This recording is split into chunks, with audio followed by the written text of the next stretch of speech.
Olá, alunos, sejam bem-vindos. É um prazer estar aqui com vocês. Meu nome é Gleison e vamos trabalhar com os conceitos relativos à corrente elétrica alternada. Peço que em nossas aulas vocês estejam munidos de papel e caneta para, quando surgir alguma dúvida, vocês anotarem e depois postarem no nosso Fórum Tira Dúvidas. Já aproveitando a oportunidade para dizer que vai haver um Fórum Tira Dúvidas para cada uma de nossas aulas. Então postem suas dúvidas no fórum pertinente à aula. A nossa disciplina é a continuação dos estudos relativos a circuitos elétricos, agora com foco em corrente alternada, antes era corrente contínua. Vamos trabalhar com conceitos de capacitores e corrente alternada, ok? Então vamos começar. Inicialmente, vamos trabalhar sobre alguns conceitos de eletricidade. Os elementos dispositivos utilizados em circuitos elétricos são dipolos, dois polos, os quais se dividem em duas categorias, geradores e receptores. Não possui no slide a menção dos receptores. Inicialmente, os geradores,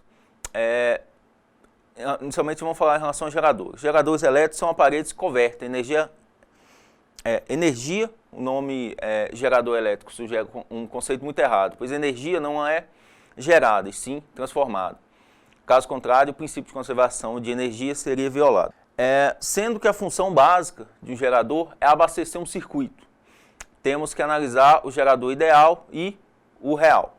O gerador ideal é um gerador capaz de fornecer as cargas elétricas que o atravessam, toda a energia gerada. A tensão elétrica medida entre seus polos leva o nome de FEM, F-E-M, que a gente chama de força eletromotriz, e é representada por um E maiúsculo. O gerador real é quando a corrente elétrica que o atravessa sofre certa resistência. Assim, temos uma perda da energia total. A resistência do gerador é chamada de R minúsculo, Rzinho. Bom, os geradores de polo são divididos em dois, fontes de tensão e fontes de corrente. Todo dispositivo eletroeletrônico necessita de energia elétrica para seu funcionamento. A fonte de tensão é o lugar onde tais dispositivos buscam essa energia para propiciar seu funcionamento. Dentre os diversos tipos de fontes de tensão, inicialmente, podemos destacar dois tipos: as que fornecem tensão alternada e as que fornecem tensão contínua. Então, as fontes de tensão alternadas são normalmente aquelas que geram tensão por meio de indutores, que a gente vai ver na frente, como o transformador de fio enrolado ou mesmo a usina hidrelétrica. As fontes de tensão contínua, né, pode ser as que utilizam processos químicos, como as baterias de carro, as pilhas, ou provenientes da retificação da tensão alternada, ou seja, conversão de tensão alternada em tensão contínua, por meio de componentes eletrônicos, os diodos.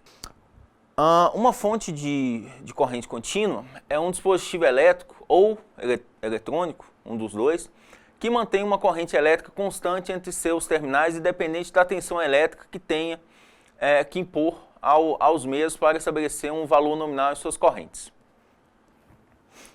Bom, agora a gente vai falar um pouco em relação ao receptor elétrico. Então, o receptor elétrico, pela sua definição, é qualquer dispositivo que transforma energia elétrica em energia não elétrica que não seja somente energia térmica.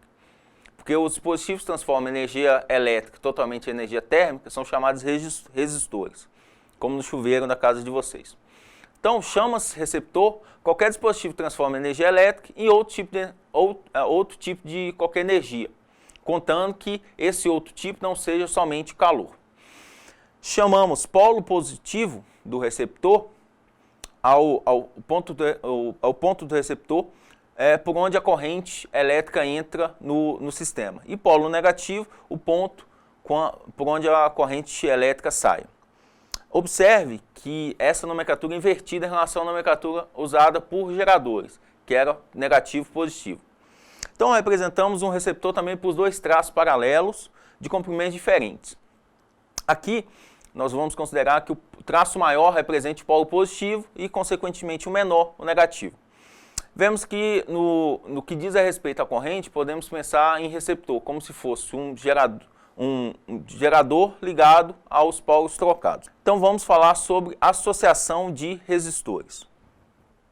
Bom, em relação ao elemento receptor, resistor pode ser associado em série, paralelo ou associação mista. Sendo que em série, os resistores estão ligados em forma que a corrente, o I maiúsculo, que é a simbologia, que passa por ele seja a mesma. E a tensão total, o E maiúsculo, aplicada aos resistores, se subdividem entre elas proporcionalmente ao valor. Então, associar resistores em série significa ligá-los num único trajeto, certo? Como existe apenas um caminho para passar de corrente elétrica, essa é mantida por toda a extensão do circuito. Já a diferença de potencial entre cada resistor irá variar conforme a resistência do resistor, da resistência, e que é estabelecida, que a gente vai calcular, seguindo a lei de Ohm. Perceba a diferença quanto ao resistor estar associado em paralelo. Em paralelo, os resistores estão ligados de forma que a tensão total aplicada ao circuito seja a mesma em todos os resistores.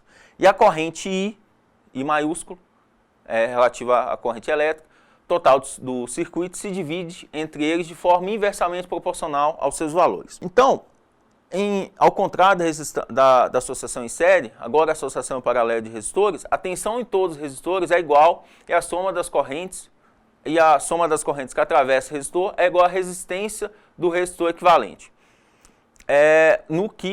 No resistor em série, que somava-se as tensões. Agora, o que se soma é a corrente, a intensidade da corrente, que é o I maiúsculo. A resistência equivalente de uma associação em paralelo sempre será menor que o resistor de menor resistência da associação. Bom, em diversas situações podemos dispor que essa situação real, podemos dispor de um circuito elétrico composto por resistores ligados tanto em paralelo quanto em série. Esse circuito, associação de resistores, recebe o nome de circuito misto.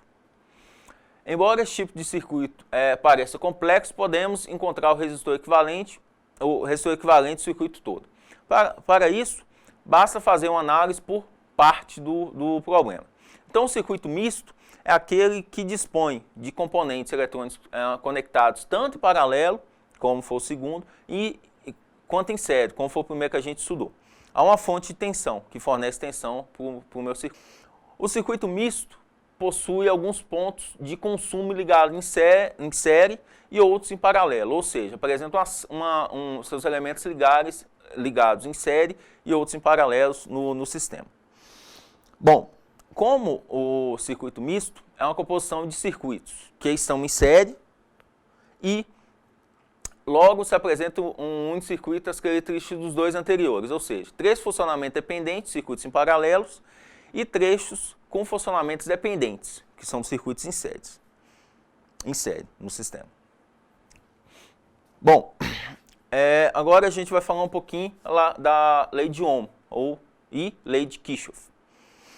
A lei de Ohm, assim designada em homenagem ao seu formulador, o físico alemão Georg Simon Ohms, nasceu em 1786 e faleceu em 1854, afirma que, para um condutor mantido a temperatura constante, sempre mantida a temperatura constante, a razão entre a tensão entre dois pontos e a corrente elétrica é constante.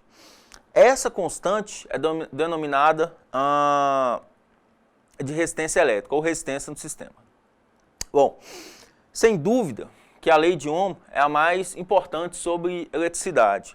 É inegável que a sua fórmula mais aplicada nos cálculos relativos a circuitos elétricos. A importância de compreender essa lei e compreender sua utilização é enorme e é a base para quase todos os outros estudos aplicados a essa parte de circuitos elétricos ou eletricidade. Então, Georg Ohm ligou uma fonte de tensão ao material e percebeu que circulou uma corrente elétrica por esse circuito. Em seguida, ele variou a tensão e percebeu que uma corrente elétrica diferente. E dessa forma, para cada tensão aplicada em uma corrente, ela é registrada em sua notação. Estudando posteriormente as anotações, ele percebeu uma correlação, percebeu que as tensões e as correntes se relacionavam em uma razão constante. Para essa experiência, sempre George Ohm dividia uma tensão pela respectiva corrente elétrica encontrada e ele sempre encontrava o mesmo valor. Esse número é constante e é chamado, foi chamado por George de resistência, que é atrelado ao material. Então a resistência elétrica é a oposição à passagem de corrente elétrica por um material. Bom, então terminada a parte de lei de Ohm, agora a gente vai para as leis de Kirchhoff. As leis de Kirchhoff são empregadas em circuitos elétricos mais complexos, como por exemplo, circuitos com mais de uma fonte de resistor estando em série ou em paralelo, como a gente estudou anteriormente. Para estudá-lo, a gente vai ter que definir dois conceitos, o conceito de nó e o conceito de malha. O conceito de nó, o que é nó? Nó é um ponto onde 3 ou mais conectores estão ligados. E malhas é qualquer caminho do condutor fechado. Então, a primeira lei de Kirchhoff, a lei dos nós, em qualquer nó, a soma das correntes que o deixam, aquelas correntes que apontam para fora do nó, é igual à soma das correntes que chegam até ele. Então, existe um equilíbrio em relação às correntes que entram e que saem. A lei é uma consequência da conservação da carga total existente no circuito. Isso é uma confirmação de que não há acumulação de carga no nó. Ok? Bom, a gente tem, depois de estudar a primeira lei de Kirchhoff, a gente vai ter a segunda lei de Kirchhoff, que a gente chama de lei das malhas. Então, a lei das malhas fala para a gente o seguinte: a soma algébrica das forças eletromotrizes, que é a FEM, que é F maiúsculo, E maiúsculo, M maiúsculo, que é a força eletromotriz, em qualquer malha é igual à soma algébrica das quedas de potencial ou dos produtos entre corrente e resistência contido na malha. No circuito da figura seguinte, a gente vai aplicar a lei da malha, que vai ser o quê? Então a gente tem a tensão menos o produto entre tensão e R1 menos o produto entre tensão e R2 igual a zero. Então na malha da esquerda, em laranja, no sentido horário, a gente vai ter, a gente vai para a malha da direita. Então a gente tem tensão vezes R2 menos a tensão vezes R3 menos a tensão vezes R4 igual a zero. E por último, na malha externa, que é a malha abrangente por fora do circuito, a malha mais externa do circuito, a gente vai ter tensão menos tensão vezes R1 menos tensão vezes R3 menos tensão vezes R4 igual a zero. Ok? Bom, esse exercício, na verdade, a gente vai sintetizar todos esses conceitos. Então, a gente tem que saber em relação à lei dos nós, lei das malhas. Então, a lei dos nós, ele é relacionado aqui. Então, tudo que entra no nó é igual a tudo que sai. O nó, ele não gera, nem consome corrente elétrica, entendeu? Então, vamos lá. O que é um nó? Nó é a junção de um ponto só de 3 ou mais fios. Então, todo ponto que você analisar, então coloque-se no ponto, coloca o seu lápis no ponto do circuito. Esse ponto do circuito, ele vai me falar. Se esse ponto tiver 3 ou mais fios, ele é um nó. Se não tiver, ele é só uma quina ou um fio que foi dobrado, ok? Então, nesse exemplo, a gente vai começar a fazer uma síntese de tudo que a gente aprendeu nos conceitos iniciais. Então, o que o exercício me fala? Determine a tensão e a corrente dos dipolos, ok? Então, a gente tem um circuito de análise aí. Aí, o exercício me deu E1 é igual a 20, E2 igual a 10, E3 igual a 5, e a resistência 1, 3 e 5 é igual a 100 ohms, e a resistência 2 e 4 igual a 330 ohms. Então, nesse sistema, a primeira coisa que vocês têm que analisar é o que são nós, onde estão os nós, né? Então, nesse sistema a gente tem dois nós. Então, tem um nó no meio do circuito, a parte superior, e um nó no meio do circuito na parte inferior, certo? Então vamos para o próximo slide. Então, aplicando a lei das malhas. Como é que a gente vai aplicar a lei das malhas nesse circuito? Inicialmente, a gente vai adotar o indicativo, né, de onde está indo a corrente. Então, a gente vai adotar o sentido da corrente. Então, a gente vai ter duas correntes nesse circuito. Então, o circuito vamos começar com a parte do circuito à esquerda. Então, a gente tem o I1. Então, esse 1 está no sentido horário, indo para na parte do circuito à esquerda. E o I2 está no sentido anti-horário, na parte do circuito à direita. Então, vamos começar a primeira malha. Qual que vai ser a primeira malha? A primeira malha minha vai ser a parte do circuito relativo à direita. À esquerda, perdão. Então, vamos começar pela esquerda. Então, na esquerda, a gente vai ter a corrente 1. A corrente 1, inicialmente, vai passar pela fonte minha. Na verdade, é a fonte de tensão no meu circuito, que é E1. Então, a malha 1 vai ser o da esquerda. Vai passar no E1. Então, E1 menos. Toda vez que eu tiver corrente e resistência, eu vou ter uma queda de tensão no meu circuito. E toda vez que eu tiver uma fonte, eu vou ter uma adição de tensão no meu circuito. Então, o E1, vamos adotar que o E1, a corrente I1 está saindo inicialmente estava no E1. Então, passei para o E1, então vou ter, como a fonte de tensão, eu vou ter um acréscimo de tensão no meu sistema. E1 menos. Saí do E1, eu vou passar aqui na resistência R1, certo?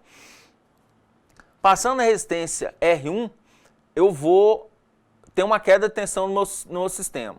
Assim, vou aplicar a primeira lei de Ohm. U igual a RI, certo? A tensão igual a resistência vezes a corrente. Como eu vou ter uma queda de tensão, então a tensão dessa queda de tensão vai ser igual a resistência, que é R1, vezes I1, que é a corrente que passa por esse sistema. Seguindo na minha malha, eu vou ter outra fonte de tensão aqui descendo, que é E2. Então, se eu tenho uma fonte de tensão, toda vez que eu tenho uma fonte de tensão, eu vou aumentar a tensão no meu sistema. Então, mais E2. Posteriormente, eu vou passar de novo em uma resistência. Essa resistência, eu tenho duas quedas de tensão. A primeira queda de tensão é relativa ao I1, então vai ser R2 vezes I1, e vou ter outra queda de tensão de ônibus. Essa queda de tensão é relativa à corrente I2. A corrente I2 passa na resistência R2 também. Então, a corrente 2 está passando na resistência R2, então eu vou ter outra queda de tensão, menos R2 vezes I2. E por último, voltando aqui na minha resistência, próximo à fonte do lado esquerdo, eu vou ter o R5, também é uma queda de tensão, porque a resistência é uma corrente passando na resistência. Então eu vou ter I1 vezes R5, igual a zero. Então eu percorri minha malha, ao percorrer minha malha, eu vou ter a equação, que é a aplicação da lei de Kirchhoff na minha malha à esquerda, certo? Então, embaixo, fazendo, novamente. Então, passei, vou ter o E1, acréscimo de tensão no meu sistema, R1 vezes I1, depreciação, queda de tensão no meu sistema. Tem outra fonte aqui, E2, acréscimo de tensão no meu sistema.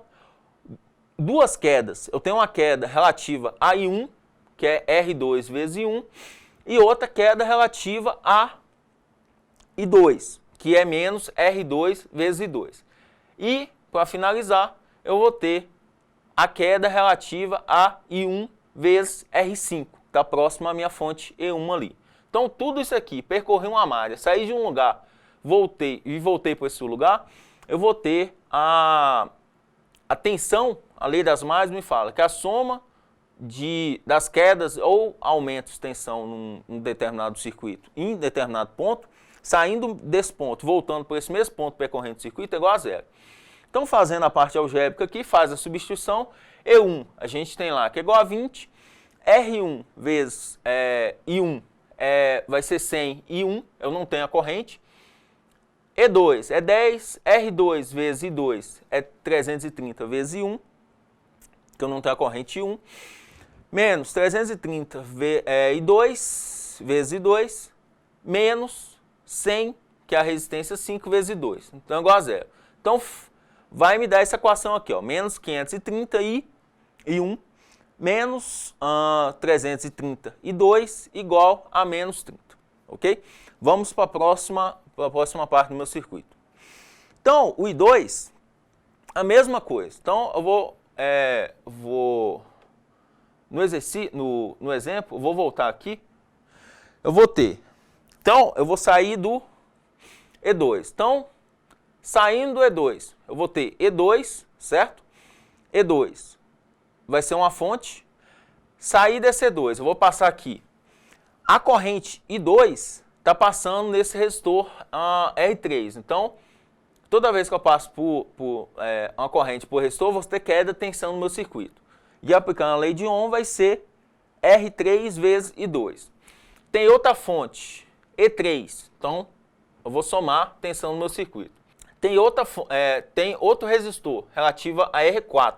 Então, I2 menos, né? I2 vezes R4. E aqui o R2, novamente, eu vou ter duas correntes. Eu vou ter a corrente relativa, a queda de tensão relativa a I2 e queda de tensão relativa a I1. Ao contrário que a gente fez na malha anterior, na malha 1, que a gente colocou a equação 1. Então, eu vou ter I2 vezes R2 e I1 vezes R2, certo? Então, eu vou ter essa equação. E2 menos V3, E2, a fonte de tensão, vezes E3, que é I2 vezes a resistência E3, mais, vou ter outra fonte, E2, menos, toda vez que eu tenho corrente passando em resistência, eu vou depreciar, vou tirar a queda de tensão do meu sistema. Então, R2 vezes R1, ou R2 vezes I2, menos R2 vezes I1, essa aqui é o que eu falei para vocês anteriormente. Na resistência R2, eu tenho duas correntes, então tem uma corrente da malha que eu estou utilizando e da outra malha à esquerda. Menos R4 vezes I2. Então, percorri o meu sistema, percorri a minha malha. Ao percorrer a minha malha, saindo de um ponto e voltando para ele, toda vez que eu encontrar uma fonte de tensão, certo? Que são os dois traços paralelos, um polo positivo e um polo negativo, eu vou aumentar a tensão do meu sistema. E toda vez que eu encontrar resistência, eu vou diminuir a tensão do meu sistema. Então, fiz a equaçãozinha aqui, eu vou denominar essa equação de equação 2. Então, menos 330i, menos 360, menos 330i1, menos 360i2, igual a menos 15. Então, eu vou ter essas duas equações. A primeira equação é relativa à malha 1, que é a equação 1, e a segunda equação, menos 330 e 2, menos 360 e 2, igual a menos 15, que é relativa à malha 2. E eu tenho, então fazendo a parte algébrica, vai ser menos 531 menos 332 igual a menos 30, e menos 331 menos 762 igual a menos 15. Então, equação 1, equação 2. Fazendo a parte algébrica, então, o que eu vou fazer? Eu vou multiplicar em cima por menos 330 e embaixo por mais 530. Por quê, professor? Para a gente tentar simplificar, para a gente tentar cortar, eliminar uma parte da nossa equação, sempre existem vários métodos, mas em circuitos eu indico, caso você consiga fazer uma simplificação, é melhor ainda. Mas eu indico sempre pegar o primeiro termo da equação de cima e multiplicar por de baixo, e sempre pegar o termo de baixo e multiplicar pelo termo de cima. Com sinais, nesse caso eu vou inverter o sinal do termo de cima. Por que fazer isso? No terceiro módulo, no terceiro módulo da equação, eu vou ter 174.901 e embaixo eu vou ter menos 174.901. Então, depois que eu fiz esse arranjo algébrico aqui, no terceiro módulo eu vou ter sempre um termo positivo e um termo negativo. Somando as equações, o termo relativo a I1 ele vai sumir. Então, ele sumindo, para mim, facilita em relação à parte algébrica, a parte de levantar as correntes elétricas. Então, fazendo a divisão, menos 293.902 igual a 1.950. Fazendo a divisão, eu achei I2 igual a menos 6,63 miliampere. Vocês estão lembrados? Mili é 10 a menos 3. Então, menos 6,63 miliampere. Então, essa é a corrente 2. Como é que eu acho a corrente 1? Você vai pegar essa corrente 2 e substituir em uma dessas equações, I1 ou I2. Então, peguei essa corrente 2, substitui aqui. Por exemplo, no exercício, ele substitui na equação 2. Então, vou ter menos, então pega a equação 2, que é menos 332, menos 760, menos 331, menos 762 igual a menos 15. Como eu tenho I2, eu vou substituir nela. Então, menos 331, menos 762 igual a menos 15. Substituindo esse 2 aqui pelo I2 que eu consegui. Então, menos sempre se atentar em relação ao sinal. Então, eu achei I2 negativo. Não coloca positivo, vai ser o mesmo resultado que eu obtive. Então, menos 6,63 miliampere. Como eu falei para vocês, mili é 10 a menos 3. Fazendo essa parte algébrica, eu vou ter I1 igual a 60,73 miliampere. Então, 60,73, 10 a menos 3 amperes. Tendo isso, a gente vai para a análise do sistema. Então, como eu falei para vocês, I1 a gente achou que é 60,73. E 2, a gente achou que é menos 6,63 miliampere. O que é num sistema quando eu encontro a corrente negativa. Na verdade, em circuitos elétricos não existe corrente negativa. Toda vez que eu achei uma corrente negativa, é relativa ao sentido que eu adotei, o sentido que eu estipulei, está ao contrário do sentido real. Então, fiz a lei das malhas correto, fiz a parte algébrica correta em relação aos sistemas, eu vou achar as correntes. Se alguma corrente está negativa, então eu adotei que a corrente 1 está no sentido horário e a corrente 2 está no sentido anti-horário. Então, como I2 está negativo, a corrente 2 não está no sentido anti-horário, ela vai estar no sentido horário também. Então, o sentido da corrente 2 é o contrário do adotado inicialmente, que eu não coloquei em relação ao slide, mas é o sentido contrário do adotado inicialmente. Então, eu inverto o sentido da corrente. Se está no sentido horário, eu coloco no anti-horário. Se está no anti-horário, eu coloco no horário. Certo? Tá. Eu vou disponibilizar mais exercícios relativos a essa malhas e também aos nós. Mas, resumindo, é isso. Então, inicialmente, vou aplicar no sistema a lei das malhas, certo? Então, parti de um ponto, girei o sistema, voltei para aquele ponto. Toda vez que eu encontrar fonte, eu vou adicionar tensão e toda vez que eu encontrar resistência, eu vou tirar a tensão do sistema, certo? Prestar atenção em relação às correntes, no caso aqui, o R2. Eu tenho duas correntes passando nesse sistema. Eu tenho o I1 e o I2, certo? Então, movi a malha, cheguei no mesmo ponto, eu igualo a zero. Então, andei dentro fiz a equação da malha. Então, me movi dentro do circuito. Cheguei no meu ponto, igual a zero. Se eu tenho os dois circuitos, eu acho as correntes. Das correntes, eu vou achar o quantitativo em relação à corrente e o sentido. Toda vez que a corrente for negativa, eu inverto o sentido que eu adotei. Esses sentidos das correntes inicial, é arbitrário. Eu falo, o I1 está no sentido horário, como foi dado no exercício, e 2 está no sentido anti-horário. Isso aí eu que estipulo, ok? Então, qualquer dúvida, postem no fórum Tira Dúvidas que eu atenderei. E no decorrer do curso, eu vou disponibilizar mais uns exercícios em relação a essa malha, a vocês treinarem isso. E também na apostila tem disponível alguns exercícios, ok? Bom, agora a gente vai fazer o estudo dos capacitores. Os capacitores são componentes largamente empregados nos circuitos eletrônicos. Eles podem cumprir funções como armazenamento de carga elétrica ou seleção de frequência em filtros para caixas acústicas. Então, amplificadores existem capacitores. O capacitor é um componente capaz de armazenar cargas elétricas. Ele se compõe basicamente de 2 placas com material condutor, como vocês podem ver na figura aí, denominada armaduras. Essas placas são isoladas eletricamente entre si por um material isolante chamado dielétrico. Bom, em circuitos eletrônicos, alguns componentes necessitam que haja alimentação em corrente contínua, enquanto a fonte está ligada à corrente alternada. A resolução desse problema é um dos exemplos da utilização do capacitor. Esse equipamento é capaz de armazenar energia potencial elétrica durante o período de tempo. Ele é construído utilizando um campo elétrico uniforme.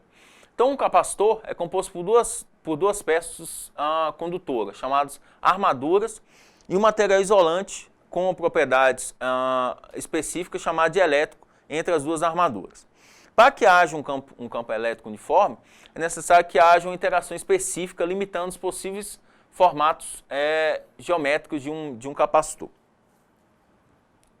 Bom, quando ligamos as armaduras de um capacitor, um gerador, uma bateria, por exemplo, uma fonte de tensão ou corrente, a armadura ligada ao polo positivo da pilha se carrega positivamente, enquanto a outra se carrega negativamente. A quantidade de cargas armazenadas na armadura positiva é a mesma que a armazenada na armadura negativa, diferindo apenas em relação à polaridade. Uma é positiva e a outra é negativa. Mesmo depois de retirarmos a bateria do circuito, então eu tenho a bateria e retiro.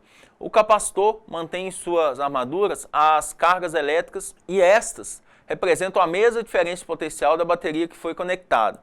Diz assim, pode-se concluir que o capacitor está carregado. Então, significa que ao conectar um capacitor a uma fonte de corrente contínua, uma pilha, por exemplo, surge uma diferença de potencial entre as armaduras. A tensão presente nas armaduras do capacitor terá um valor tão próximo à tensão relativa à fonte, à pilha. Então, para efeito prático, pode-se considerar igual a tensão de uma e a tensão de outra. Bom, então, para descarregar um capacitor, então eu carrego colocando uma pilha ligada aos polos. Para descarregar um capacitor, é preciso oferecer um percurso para que as cargas de uma armadura fluam para um caminho para essas cargas fluam para outro sistema. Aí vai haver a neutralização. Assim, interligando as armaduras por um circuito externo, por exemplo, os elétrons das armaduras que tem excesso, no caso negativo, vai fluir para o positivo, ocorrendo a neutralização. Então o capacitor vai ficar neutro. Então, para descarregar um capacitor é necessário oferecer um percurso. E esse percurso, as cargas têm que fluir, então tem que ser condutor. Assim, as cargas da armadura ficarão neutralizadas. Bom, analisando o comportamento da tensão e da corrente no capacitor, quando submetido a uma tensão contínua, deve-se considerar o circuito com a chave S aberta e com o capacitor inicialmente descarregado. Isto é, a tensão do capacitor é nula. Então, VC, V é relativo à tensão e C, capacitor é igual a zero. Então, tensão do capacitor inicial é nula. Fechando a chave no instante T0, a tensão entre as placas do capacitor cresce exponencialmente, então cresce até atingir o valor máximo. Como eu falei, então a tensão do capacitor vai ser igual à tensão do que está dando tensão do sistema. Então, caso eu estiver utilizando uma pilha, a tensão do capacitor vai ser a tensão da pilha, a tensão máxima da pilha. Então, temos que a tensão será zero quando a chave do circuito estiver aberta e o circuito estiver aberto. Então, quando a chave é fechada, a tensão crescerá exponencialmente até atingir um valor máximo do circuito, que é a tensão do que está dando tensão para o circuito, que é a tensão no caso da pilha, certo? Bom, então com a corrente acontece o contrário. Inicialmente as placas dos capacitores descarregadas, a corrente não encontra qualquer resistência para fluir. Então tem o valor máximo, I igual o I a corrente do sistema igual à corrente do capacitor. Então, caindo exponencialmente até I0. A gente vai mostrar um gráfico que vocês vão entender isso melhor. Então, o período entre fechamento da chave e a estabilização da tensão é rápido, mas não é instantâneo, sendo denominado transitório. Do comportamento do capacitor pode-se concluir. Quando o capacitor está totalmente descarregado, a fonte enxerga como um curto-circuito. Por isso, o VC, o V do capacitor é zero, e o I é igual, o I do sistema é igual o I máximo do capacitor. Então, conforme as placas se carregam, a tensão do capacitor VC aumenta. E a fonte enxerga o capacitor como se fosse uma resistência crescente, fazendo que a corrente diminua. Quando o capacitor está totalmente carregado, a tensão entre as placas se iguala à tensão da fonte. Então, VC é igual a I, que é a tensão da fonte do sistema. Que o enxerga, com isso, um circuito aberto. Por isso, I igual a zero. Bom, resumindo tudo dessa explicação, mostrando no gráfico, vocês vão entender melhor. Então, aqui, ó, tenho três gráficos à esquerda, certo? Então, tem três gráficos à esquerda. Vamos começar a entender esses gráficos. Esse primeiro gráfico aqui, é relativo à fonte. Então, por exemplo, peguei uma pilha, certo? Então, coloquei uma pilha em série, liguei essa pilha em um capacitor. Essa pilha, ela tem uma tensão constante. Então, vocês pegam uma pilha, por exemplo. Então, essa pilha, vamos adotar que essa pilha tem uma tensão constante igual a 2,5 volts, ok? Então, a pilha que se utiliza em controle remoto, em aparelhos, em relógio, enfim, relógio de parede e tal. Então, a minha pilha aqui tem 2,5 volts. O segundo gráfico de cima para baixo, eu vou ter a tensão, que é a tensão no capacitor. Essa tensão no capacitor, voltando, né? No primeiro gráfico, a tensão na minha fonte ela é constante. Então, vamos adotar 2,5. Então, tem 2,5 inicialmente. Certo? Ela é constante, por isso é uma reta. Então, aqui eu tenho a marcação 2,5 e essa reta corresponde à tensão da minha fonte. Bom, o segundo gráfico é relativo à tensão do capacitor. Como é que funciona isso? Peguei uma pilha, coloquei em série com o capacitor, liguei essa pilha no capacitor. A minha tensão, ela vai aumentar gradativamente. Então, ela vai aumentando com o tempo, certo? Então, inicialmente a minha tensão, por exemplo, eu tenho a pilha, tenho o capacitor e tenho uma chavezinha. Inicialmente essa chave está aberta. Então, inicialmente a tensão do meu capacitor é zero, ok? Então, a tensão do meu capacitor é zero, que mostra no gráfico aqui. Posteriormente, a tensão vai aumentando. Então, ela vai aumentando no decorrer do tempo, a partir do momento que eu fecho a chave. Então, eu fechei a chave. Eu tenho a pilha e o capacitor, fechei a chave, interliguei a pilha com o capacitor. A tensão vai aumentando até quanto? Existe uma perda aí, mas em relação ao estudo dos circuitos elétricos, a tensão do capacitor vai ser igual à tensão da fonte. Então a fonte é E, o VC, que é a tensão do capacitor, vai ser igual a I. Por isso que tem essa curva inclinada para a direita, exponencial, e chega um momento que vai ser uma reta. Então a tensão da pilha vai ser igual à tensão do capacitor. Em relação à corrente, a corrente vai ser o contrário. Por quê? A partir do momento que o meu capacitor vai sendo carregado, a corrente minha é máxima. Por quê? Ela não tem, a corrente vai fluir sem resistência nenhuma. Então os elétrons vão fluir para um local que não tem elétron. Então a corrente vai ser máxima. A vazão de elétrons vai ser máxima no meu circuito. A partir do momento que o meu capacitor vai sendo carregado, a quantidade de carga que eu vou colocar, a quantidade de elétrons, a quantidade de carga que eu vou colocar no meu capacitor vai diminuindo.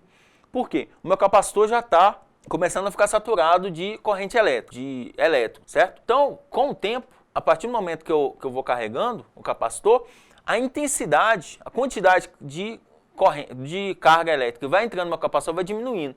Por isso que esse gráfico é um exponencial tendendo a zero. Por quê? Inicialmente, o meu capacitor está descarregado, então não tem carga elétrica dentro dele, certo? Ele está descarregado. Então, a partir do momento que ele está descarregado, eu posso ir com a corrente máxima.